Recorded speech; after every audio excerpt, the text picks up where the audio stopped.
So আমরা আমাদের স্ক্রিনে থাকা এই দুইটা ইনপুট ফিল্ডের জন্য আলাদা আলাদা দুইটা স্টেট ভ্যারিয়েবলকে নিয়ে নিছি এবং আমরা দেখতে পারতেছি যে এই স্টেট ভ্যারিয়েবল দুইটা খুব সুন্দরভাবে আমাদের এই ইনপুট ফিল্ডের ভ্যালুগুলোকে স্টোর করতে পারতেছে। আমি যদি ইন্সপেক্ট টুলে চলে আসি এবং আমাদের এই ইনপুট ফিল্ডে কোনো কিছু টাইপ করি, দেখব যতবার কোনো ধরনের চেঞ্জেস হইতেছে ঠিক ততবার আমাদের কনসোলে সেই ইনপুট ফিল্ডের লেখাটা লগ হয়ে যেতেছে। এবং এটা আমরা করছিলাম কিভাবে? আমরা করছিলাম event dot target dot value ব্যবহার করার মাধ্যমে। আমি এটা নিয়ে গত ভিডিওতে অনেক ভালোভাবে কথা বলার চেষ্টা করছি, যথেষ্ট পরিমাণে ইনফরমেশন আপনাদেরকে দেওয়ার চেষ্টা করছি। যদি না দেখে থাকেন অবশ্যই দেখে আসবেন, because that is a very important video. এবং আমরা এটা করছিলাম বিকজ আমরা যখন একটা ফর্মকে ফিল আপ করি তখন সেই ফর্মের ডাটাগুলোকে আমরা ব্যাকএন্ডে পাঠাবো। সো ব্যাকএন্ডে পাঠানোর জন্য সেই ইনপুট ফিল্ডের ডাটাগুলোকে অবশ্যই কোথাও না কোথাও স্টোর করতেই হবে। এবং এই কারণেই আমি আলাদা আলাদা দুইটা স্টেট ভ্যারিয়েবলকে নিয়েছিলাম এবং ইভেন্ট অবজেক্টের ভেতরে যে টার্গেট অ্যাট্রিবিউটটা আছে সেটার ভেতরে যে ভ্যালুটা আছে সেটাই হচ্ছে আমাদের এই ইনপুট ফিল্ডের ভ্যালুগুলো। কিন্তু এই ভিডিওতে আমি আরেকটা ঘাটতি নিয়ে কথা বলতে চাইতেছি। এখন কিছুটা এই জিনিসটা ফিক্স করা হয়েছে V3 ইঞ্জিন থেকে আমার মনে হয়, বাট এই সমস্যাটা অনেক আগে ছিল। সমস্যাটা ছিল এই যে আপনি যখন এই অনচেঞ্জ অ্যাট্রিবিউটে কোনো একটা স্টেট ভ্যারিয়েবলকে অ্যাড করে দিবেন তখন আপনি আপনার ইনপুট ফিল্ডে কিছু লিখতে পারবেন না, লিটারালি এখানে কিছু লেখা যেত না। কিন্তু এখন লেখা যায়। আমার মনে হয় এই জিনিসটা ফিক্স করার কারণেই আমি এখন এখানে কিছু একটা লিখতে পারতেছি, কিন্তু যেটা আগে আসলে পসিবল ছিল না। সো এই ঘাটতিটা দেখানোর জন্য আমাদের একটা এক্সটেনশনের দরকার পড়বে। এই কারণে আমি ক্রোম ব্রাউজার ইউজ করতেছি না, আসলে আমি ব্রেভ ব্রাউজার ইউজ করতেছি। কিন্তু আপনারা যদি একটা ক্রোম ব্রাউজারে থাকেন অথবা ক্রোম বেসড কোনো ব্রাউজারে থাকেন তাহলে আপনারা এক্সটেনশনের জন্য ওয়েব স্টোরে চলে আসবেন এবং ওয়েব স্টোরে এসে এখানে আপনারা সার্চ করবেন রিঅ্যাক্ট ডেভ টুলস। এটা খুবই খুবই ইম্পর্ট্যান্ট একটা এক্সটেনশন, আপনারা এই এক্সটেনশনটাকে নামায় নিতে পারেন। আমি আগে থেকেই ইনস্টল করে রাখছি, জাস্ট এক ক্লিকে ইনস্টল হয়ে যাবে। অ্যান্ড আমি আপনাদেরকে এখন এই এক্সপেরিমেন্টটা করে দেখাবো, যেটা আগে একটা ঘাটতির মতো ছিল কিন্তু এখন কিছুটা ফিক্স হয়েছে, কিন্তু আছে এখনো, এটা এখনো ফিক্স করতে হয়। সো আমি ইন্সপেক্ট টুলে চলে আসবো এবং এখানে আসলে আপনারা যদি রিঅ্যাক্ট ডেভ টুলসটাকে ঠিকভাবে ইনস্টল করে থাকেন তাহলে আপনারা কম্পোনেন্ট দেখতে পারবেন এবং প্রোফাইলার নামক দুইটা অপশনকে দেখতে পারবেন নতুন। আমি এখন এখানে যদি কম্পোনেন্টসে চলে আসি তাহলে আমরা যেই রিঅ্যাক্ট অ্যাপে আসি সেখানে সকল কম্পোনেন্টসগুলা আমরা দেখতে পারবো এবং আমাদের কাছে শুধুমাত্র একটা কম্পোনেন্টই আছে, সেটা হচ্ছে ফর্ম কম্পোনেন্ট। এবং এটার উপরে যদি ক্লিক করি তাহলে আমরা এই একটা কম্পোনেন্টে কি কি জিনিসপাতি থাকতে পারে সেগুলোকে সব লিস্ট আউট আকারে দেখতে পারবো। সো উপরে প্রপস থাকবে, তারপরে হুকস থাকবে, তারপরে রেন্ডার্ড বাই থাকবে, তারপরে সোর্স থাকবে। সো প্রপস হচ্ছে যে আমাদের এই কম্পোনেন্টে কি কি প্রপস আছে সেগুলা, তারপরে হুকস হচ্ছে আমরা কি কি হুক ব্যবহার করছি, রিঅ্যাক্ট হুকস, তারপরে আমরা এখানে রেন্ডার্ড বাইয়ের ভেতরে দেখতে পারতেছি যে কিভাবে রেন্ডার হয়েছে, এবং দেন ফাইনালি এখানে আমরা সোর্সটাকে দেখতে পারতেছি যেটা হচ্ছে form.jsx। এটা খুবই সুন্দরভাবে আপনাদের সামনে লেখা থাকবে। And let's just do this experiment. আমি আমাদের এই নেম ইনপুট ফিল্ডে আমার নামটাকে লিখলাম এবং খুব সুন্দরভাবে আমরা কনসোলে প্রত্যেকটা ক্যারেক্টার বাই ক্যারেক্টার যেভাবে আমাদের স্টেট ভ্যারিয়েবলটা আপডেট হয়েছে সেটাকে এখানে দেখতে পারতেছি। এবং সাথে সাথে যদি আমরা আমাদের এই কম্পোনেন্টসে তাকাই উপরের দিকে তাহলে আমরা আমাদের নেমের জন্য স্টেটটাকে দেখতে পারতেছি যেটা হচ্ছে রিশাদ। আমি ইমেলের ক্ষেত্রেও সেম কাজটাকে এখানে করতে পারি। একটু ওয়েট করলে দেখব যে আমাদের এই স্টেটটা আপডেট হইতেছে। সো আমরা সাকসেসফুল যে সবকিছু ঠিকঠাকভাবে কাজ করতেছে।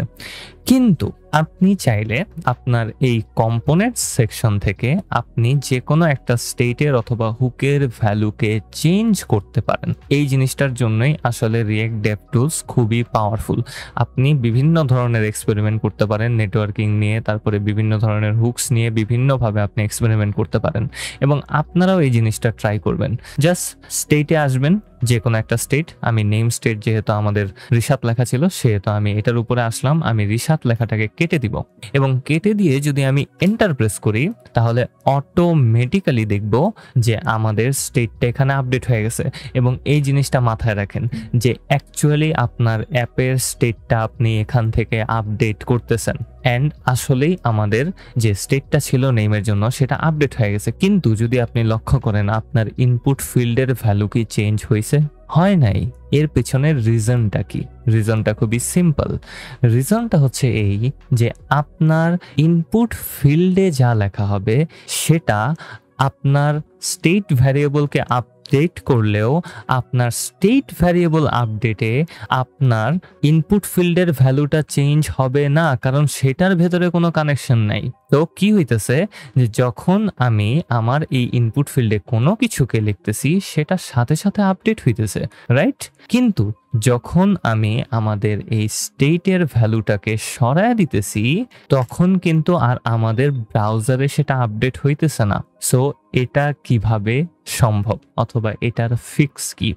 এটাকে বলা হয় কন্ট্রোলড ইনপুটস। আগের ভিডিওতে দেখছি যে আমরা কিভাবে ব্রাউজারের ডাটা থেকে আমাদের স্টেটের ডাটাকে কন্ট্রোল করব। এখন আমরা দেখব যে আমরা আমাদের স্টেটের ডাটা থেকে কিভাবে আমাদের ব্রাউজারের ইনপুট ডাটাকে কন্ট্রোল করতে পারি। সো আমি আপাতত ইন্সপেক্ট টুলটাকে এখান থেকে সরায় দিব।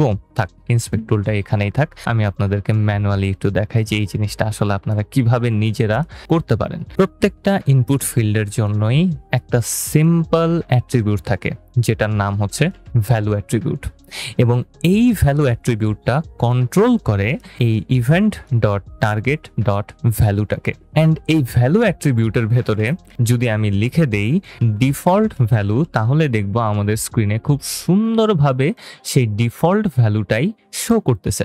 অ্যান্ড এটা আমাদের স্ক্রিনে থাকা ইনপুট ফিল্ডে কি লেখা থাকবে সেটাকে কন্ট্রোল করে। সো আমি যদি এই ভ্যালু অ্যাট্রিবিউটের যে ভ্যালুটা থাকবে সেটাকে আমাদের স্টেট ভ্যারিয়েবলে চেঞ্জ করে দেই, তাহলে কি হয়? আমি এখানে একটা এক্সপ্রেশনকে নিয়ে নিব, এবং এটা যেহেতু আমাদের নেম ইনপুট, এই কারণে আমি আমাদের নেম স্টেট ভ্যারিয়েবলটাকে এখানে দিয়ে দিলাম, এবং দেখতেছি আপাতত আমাদের নেম স্টেটটা খালি আছে। অ্যান্ড আমি এখানে চাইলে আমার নামটাকে লিখে দিতে পারি, দেখব সব কিছু ঠিকঠাকভাবে কাজ করতেছে। এবং আমাদের কম্পোনেন্টসে যদি লক্ষ্য করি তাহলে দেখব স্টেটটাও খুব সুন্দরভাবে আপডেট হয়ে গেছে।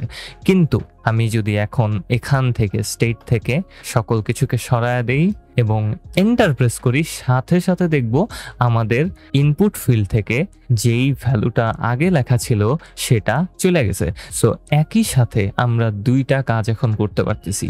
আমরা ইনপুট ফিল্ডে কোনো কিছু লেখার মাধ্যমে আমরা আমাদের স্টেটটাকে আপডেট করতে পারতেছি, এবং স্টেট আপডেট হওয়ার সাথে সাথে আমরা আমাদের ইনপুট ফিল্ডের ভ্যালুটাকেও আপডেট করতে পারতেছি। সো ওয়ান ওয়ে কানেকশন থেকে এখন এটা হয়ে গেল টু ওয়ে কানেকশন। ওকে, জাস্ট লাইক ফোনে কথা বলা। একটু আগে আমরা ওয়াকি টকি দিয়ে কথা বলতেছিলাম, কিন্তু এখন আমরা স্মার্টফোনের যুগে চলে আসছি। আমি কথা বললে আপনি শুনবেন, আপনি কথা বললে আমি শুনবো, কিন্তু একটু আগে ছিল যে আপনিই কথা বলতে পারেন।